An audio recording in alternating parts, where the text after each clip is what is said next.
দেবতাদের পরাজিত করবার এটাই হলো সঠিক সময়। কিন্তু এক যজ্ঞ অর্থাৎ প্রচন্ড অসুরই সিদ্ধ করতে পারে আমার মনোবাসনা। এমন একজন অসুর যার অপূর্ব অস্ত্র শস্ত্রে অদ্ভুত শক্তি রয়েছে।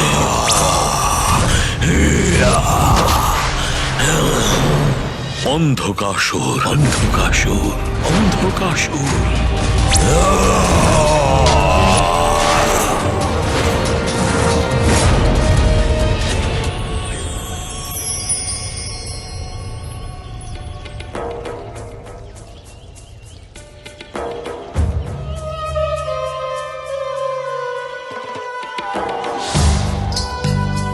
কাত্যায়নী পুত্রী,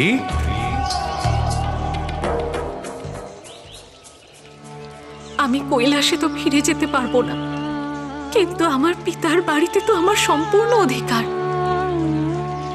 দাঁড়ান।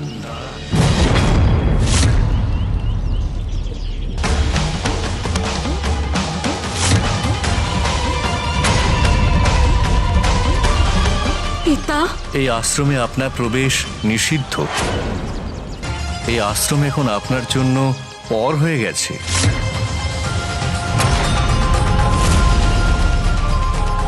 পর হয়ে গেছে? কিন্তু কি করে? আমার ভক্তির ফলস্বরূপ আর সংসারের কল্যাণ হেতু আপনি আমার পুত্রী হিসাবে জন্মগ্রহণ করেছিলেন, কিন্তু বাস্তবিকভাবে আপনি তো মহাদেবের অর্ধাঙ্গিনী না। তাই আপনার বাস্তবিক শোভা মহাদেবের সঙ্গেই। কোন পিতা নিজের পুত্রীকে নিজের দৃষ্টি থেকে দূরে রাখতে চাইবে? কিন্তু দুর্ভাগ্যবশত পুত্রী পরের ধন হয়। তাই আপনার কৈলাসে ফিরে যাওয়াটাই উচিত। পুত্রী আর ধন, এই দুটো সুন্দর শব্দের মধ্যে তুমি পর যুক্ত করে এটাকে অর্থহীন করে তুললে পিতা, আর আমাকে তোমার থেকে দূরে করে দিলে। একজন স্ত্রী নিজের পরিবারের জন্য সমস্ত মান অপমান ভুলে গিয়ে সবটা সহ্য করতে পারে, কিন্তু নিজের স্বামীর উপেক্ষা নয়। আমি কৈলাসে ফিরে যেতে পারবো না, কিন্তু তুমি এটা ভেবো না যে আমি তোমার কাছে এখানে সাহায্য চাইতে এসেছিলাম। আমি তো এখানে শুধু আমার পিতাকে দেখতে এসেছিলাম, তোমার খেয়াল রাখতে এসেছিলাম পিতা।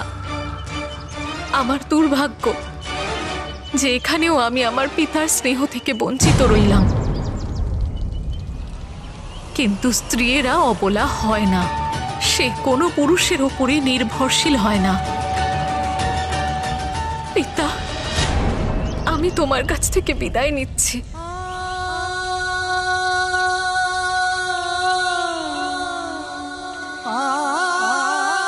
একটু দাঁড়াও মা।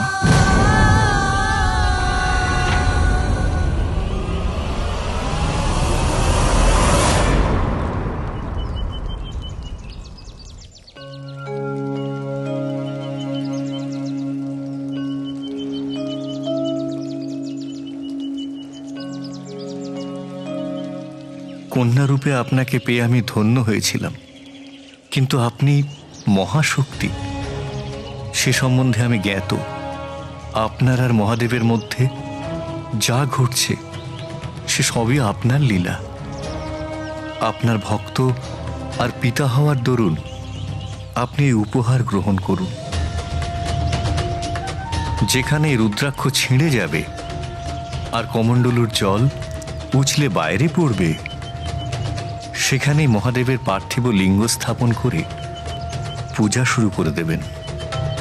আপনার মনোবাঞ্ছা সেই পুজো দ্বারাই সিদ্ধ হবে।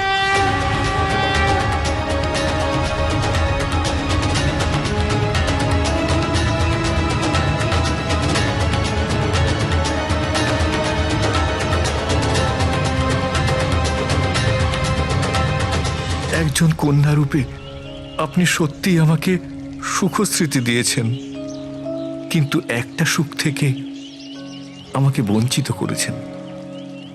শুধুমাত্র আপনার কন্যা দান করতে পারিনি।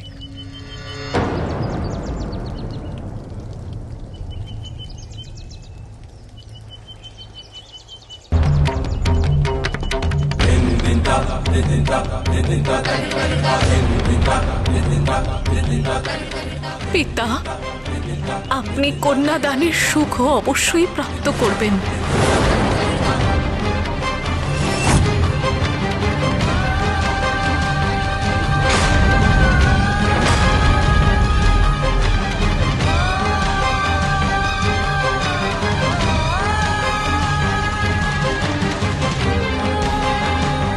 ক্ষমা করে দিস মা, কিন্তু জগতে ধর্মের উত্থানের জন্য আপনার এবং মহাদেবের সঙ্গ অনিবার্য।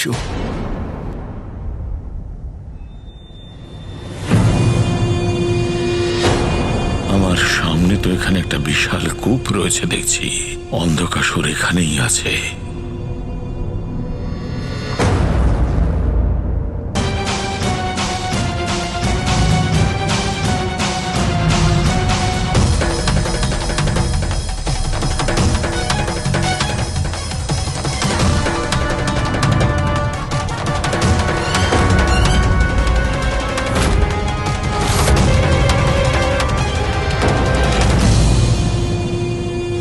এই অন্ধকারময় কূপে কে করলো এই অসুরদের বধ? কে আছে ওখানে? অন্ধকাসুর নয় তো? এই তো দেখছি অন্ধকাসুরই, কিন্তু এই কারাগারের মতন কূপে ও একা কেন? আর যদি ওর সঙ্গে থাকা বন্দী অসুররা মৃত হয়, তাহলে ও জীবিত কি করে?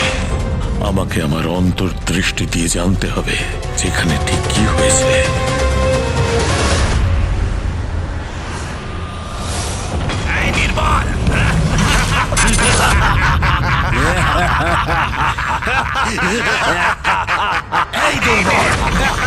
তুমি হিরণ্যাক্ষের পুত্র, তাই না? হিরণ্যাক্ষের মৃত্যুর পরে তোমাকে এই কারাগারের মধ্যে শেষ হয়ে যাওয়ার জন্য ছেড়ে দিয়েছে না? কেন? সেই জন্যই কি তোমার চোখের ওপর পট্টি বাঁধা রয়েছে? যার নেত্রই বন্ধ রয়েছে সে কিছুই করতে পারবে না।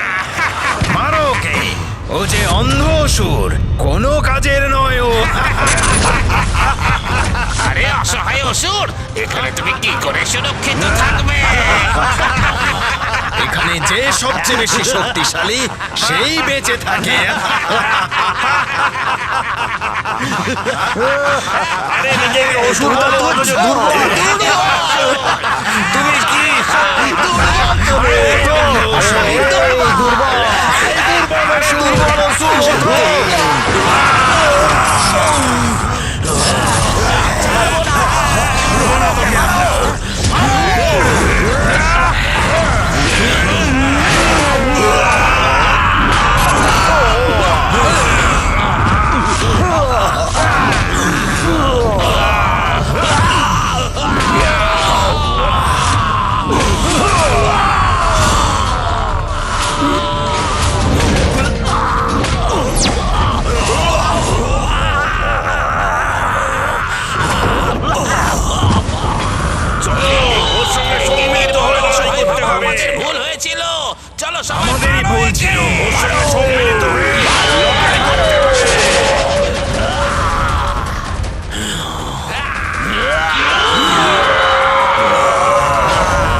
সঠিক, অন্ধকাসুরই ওখানে।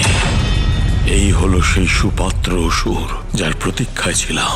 অন্ধকাসুর, শোনো অন্ধকাসুর, আমি জানি তোমার পরিচয় কি। তুমি এক মহা শক্তিশালী অসুর যার এই কূপে থাকবার কথা নয়। এখন সময় হয়ে গেছে অন্ধকাসুর, তুমি বাইরে এসে সমস্ত সংসারকে তোমার বাস্তবিক শক্তির পরিচয় দাও। কিন্তু আমি এরকমটা কেন করব? শক্তি, প্রসিদ্ধি, স্বর্গ আর দেবতাদের ওপর বিজয় লাভের জন্য। সিদ্ধান্ত তোমায় নিতে হবে অন্ধকাসুর। ব্রহ্মাণ্ডের ওপর রাজত্ব করবে নাকি এই অন্ধকূপের মধ্যে মৃত্যু প্রাপ্ত করতে চাইবে? কিন্তু তুমি কে যে আমি তোমার কথা শুনবো? আমি হলাম অসুর গুরু শুক্রাচার্য, তোমারও গুরু। আমি তোমায় সর্বশক্তিমান অসুর তৈরি করতে পারি। তোমার সাহায্যের মাধ্যমে সমস্ত অসুরদের পুনরুত্থান করাতে পারি। সমস্ত দেবতাদের বিনাশ করে তাদের দণ্ডিত করতে পারি আমি।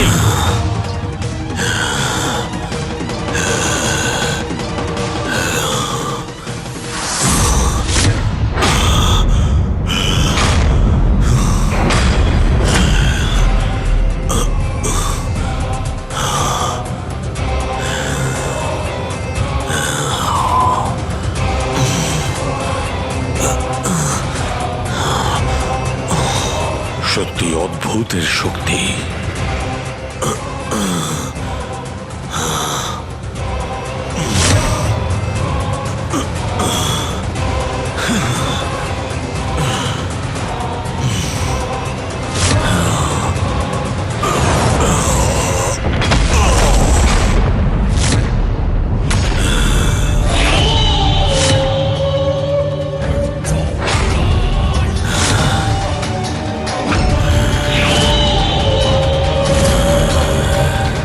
কিছুই অসম্ভব নয় এর কাছে।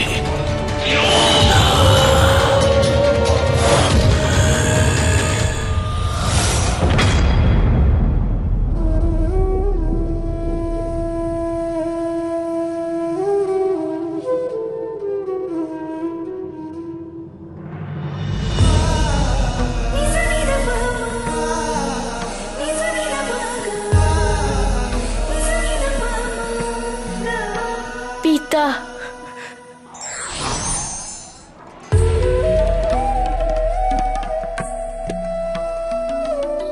পিতা, পিতা তো কিছু শুনছেনই না। মা যাওয়ার পর থেকে অত্যন্ত দুঃখী পিতা। পিতা তো ধ্যানে মগ্ন হলেন, কিন্তু আমি মাকে ছাড়া কি করব? আমার যতই কষ্ট হোক না কেন, আমার কাছে আছে অপার শক্তির ভান্ডার। অন্ধকের অন্ধকার সবাইকে করতে পারে নিজের বন্ধক। শক্তিশালী অসুরদের মৃত্যুর মুখে ঠেলে দিয়েছি আমি, কিন্তু এবার কোন শক্তিশালী ব্যক্তির ওপর প্রয়োগ করব নিজের বল। অর্থাৎ দেবতা।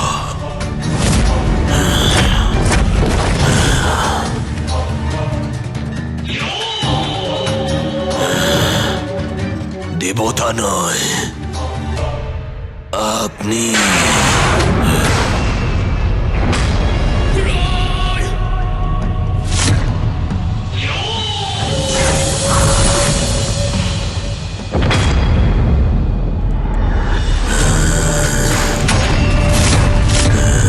এটা কি করছো তুমি? করো না এমন।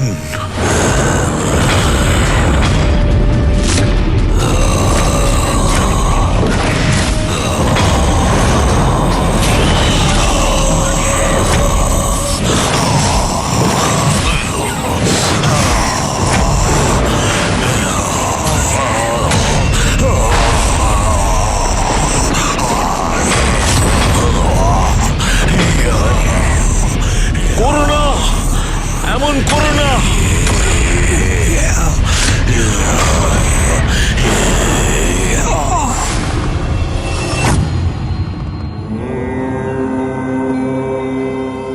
পিতা তো ধ্যানে মগ্ন হয়ে নিজের দুঃখ ভুলে যাবেন, কিন্তু মা কেমন আছে, কি করছে তা আমারও জানা উচিত।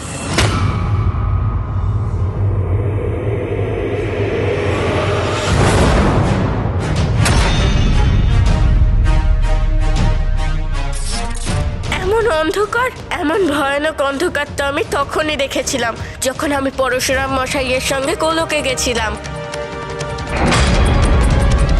এই অন্ধকার নিশ্চয় অসুরদের আগমনের পূর্ব সংকেত। আমাকে শীঘ্রই মাতা পিতাকে একত্রিত করতে হবে, তাহলেই অশুভ সরে গিয়ে শুভ স্থাপন হবে। মা,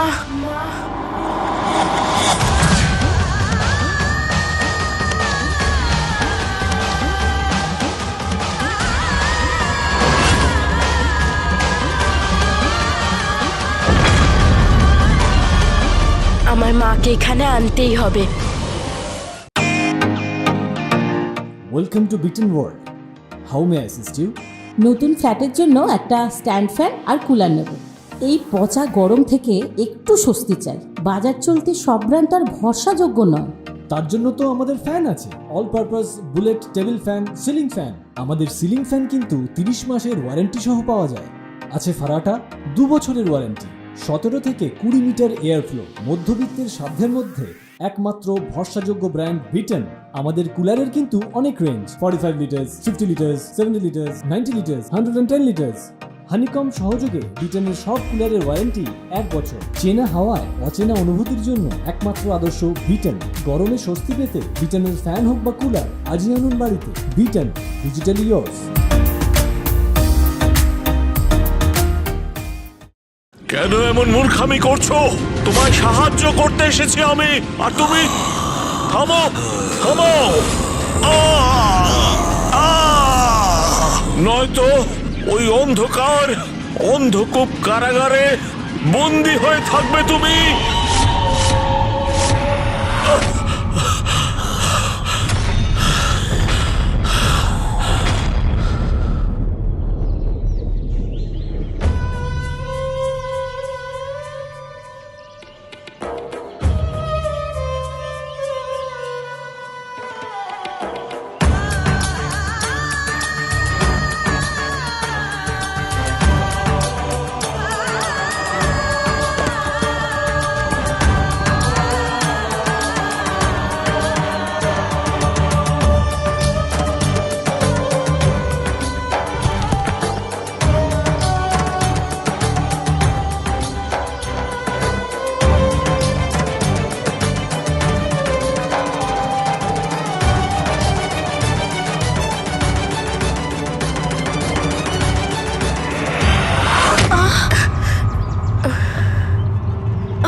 সাবধানে মা। जय गणेश जय गणेश जय गणेश देवा। আমাকে মাকে পিতাশ্রীর কাছে নিয়ে যেতেই হবে, তাহলেই এই সংকটের থেকে মুক্তি পাওয়া যাবে। এটা কি করছিলে তুমি? আমার শক্তি অসুরদের শেষ করতে সক্ষম, সেটা জানি আমি। কিন্তু সেই শক্তি আপনার মতন শক্তিশালী এবং যোগী ব্যক্তিকে বন্ধক করতে পারে কিনা সেটাই দেখতে চাইছিলাম আমি। অসুর গুরু শুক্রাচার্যের ওপর তোমার শক্তি হলো মারক, সর্বনাশীয়। সে যতই বিশেষ হোক, সেটা তুমি স্বয়ং ব্রহ্মদেবের বরদানে পেয়েছো। আমার পিতার হত্যার পূর্বে আমি ব্রহ্মদেবকে প্রসন্ন করার জন্য তপস্যা করেছিলাম, আর ওনার কাছ থেকে বরদানও নিয়েছিলাম। ব্রহ্মদেবায় নমঃ। ওম ব্রহ্মদেবায় নমঃ। ওম ব্রহ্মদেবায় নমঃ। ওম ব্রহ্মদেবায় নমঃ। ওম ব্রহ্মদেবায় নমঃ। ওম ব্রহ্মদেবায় নমঃ। ওম ব্রহ্মদেবায় নমঃ। ওম ব্রহ্মদেবায়। অন্ধকাসুর, আমি ব্রহ্মা তোমার তপস্যায় অত্যন্ত তুষ্ট হয়েছি। কি বর তুমি চাও? বরদান দিন আমাকে ব্রহ্মদেব। যতক্ষণ আমার শরীরে শেষ বিন্দু পর্যন্ত রক্ত থাকবে, কেউ আমার হত্যা না করতে পারে, আর সবাই অন্ধকারের বন্ধক হয়। বরদান দিন ব্রহ্মদেব। তাই হবে। ত্রিদেব আর ত্রিদেবী ছাড়া তুমি যার দিকেই দৃষ্টি দেবে, তোমার অন্ধকারে তাদের জীবনে নেমে আসবে কাল।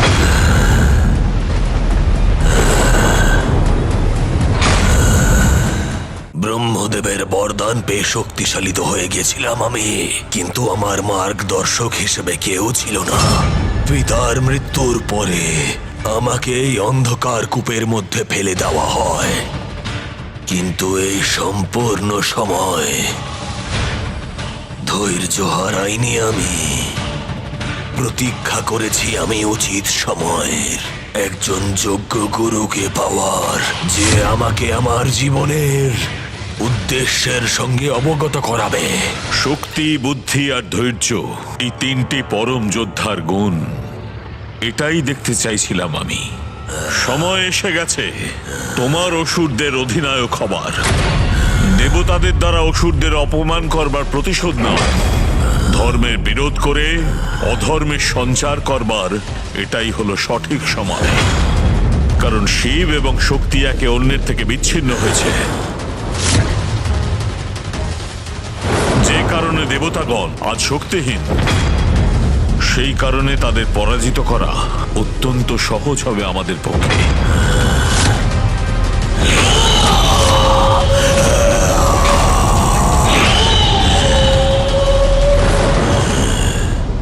সুযোগের অপব্যবহার করা মূর্খতা, তার দ্বারা আমরা কিছুই প্রাপ্ত করতে পারি না।